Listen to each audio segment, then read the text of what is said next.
Bonjour à tous, bienvenue dans cette capsule vidéo d'explication sur les fonctions financières. Vous souhaitez obtenir environ 100 000 euros au terme de 15 ans d'épargne. Vous pouvez consentir à une épargne mensuelle de 415 euros. À quel taux vous faudra-t-il épargner pour obtenir ces 100 000 euros? Donc nous allons utiliser la formule taux pour calculer le taux mensuel dans un premier temps. Donc, je mets la formule taux. Le premier argument, c'est NPM. Il représente le nombre total de périodes de versement. Ici, le nombre total, c'est la durée. C'est 15 ans, ce sont des années, donc on va aller multiplier par 12 pour avoir des mensualités. Point virgule. VPM représente le montant de versement. Nous savons que c'est 415 euros. Et donc, c'est B7 qui correspond au montant de versement. Point virgule VA, nous ne devons pas mettre VA parce que les 100 000 euros ne représentent pas la valeur actuelle. Donc nous allons passer l'argument et pour passer l'argument, nous allons de nouveau cliquer sur point virgule et c'est VC parce que les 100 000 euros représentent la valeur future. Vous allez avoir les 100 000 euros au terme des 15 ans. C'est au bout des 15 ans de placement, vous allez avoir les 100 000 euros. Et donc ce n'est pas VA, ce n'est pas la valeur actuelle, mais c'est VC qui représente la valeur future. VC, c'est les 100 000 euros. Je ferme la parenthèse, je clique sur Enter. J'ai donc un taux mensuel de 0,31%. Pour pouvoir calculer le taux annuel, je vais prendre le taux mensuel que je multiplie par 12 pour avoir un taux annuel de 3,74%.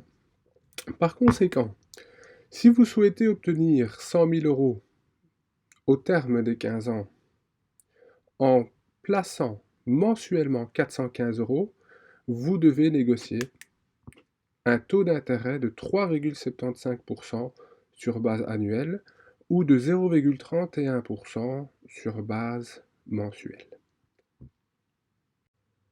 Vous souhaitez épargner 100 000 euros, mais le budget mensuel que vous pouvez consacrer à cette épargne s'élève à 415 euros. Le taux d'intérêt annuel le plus haut qui vous est proposé est de 3,75%. Vous calculez le nombre de versements mensuels nécessaires pour atteindre cette somme. Nous allons donc utiliser la fonction NPM pour calculer le nombre de périodes, le nombre de mois nécessaires. Donc, je mets NPM. Le premier argument, c'est le taux. C'est un taux annuel et nous calculons des mensualités. Donc, nous allons diviser le taux par 12 pour avoir un taux mensuel. Point virgule. VPM représente le montant du versement. Nous avons un versement de 415 euros. Point virgule. VA, nous n'allons pas l'utiliser parce que ce n'est pas la valeur actuelle. Donc je vais passer l'argument en cliquant sur point virgule. Et VC, c'est bien le montant à épargner. Vous souhaitez avoir ces 100 000 euros au terme de X nombre de périodes, au terme de X mois. Vous n'avez pas les 100 000 euros maintenant, vous allez avoir les 100 000 euros au terme de votre placement. Et donc le montant à épargner, il est de 100 000 euros. Voilà. Je clique sur Enter et donc j'ai 180 mois. Ça veut dire quoi? Ça veut dire que si vous voulez épargner 100 000 euros à un taux d'intérêt de 3,75% et que vous placez chaque année 415 euros, vous ne pourrez avoir les 100 000 euros que en ayant minimum placé votre argent pendant 180 mois, ce qui correspond à 15 ans.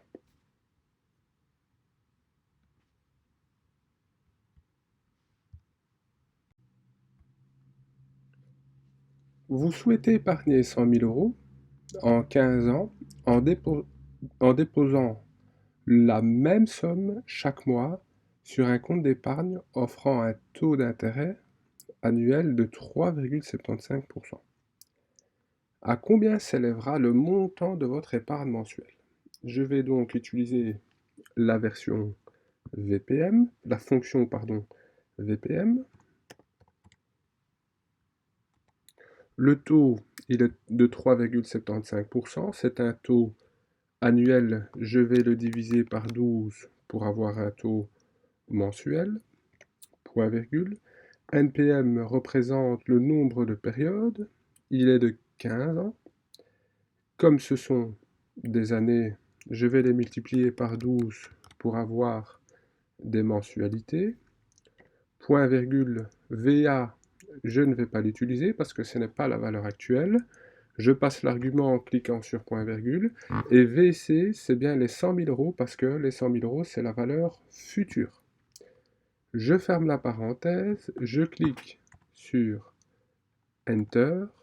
Et donc, j'ai besoin d'un versement de 415,72 €. Il est en rouge parce que normalement, il y a un égal. Et donc, c'est un chiffre négatif parce que c'est un décaissement.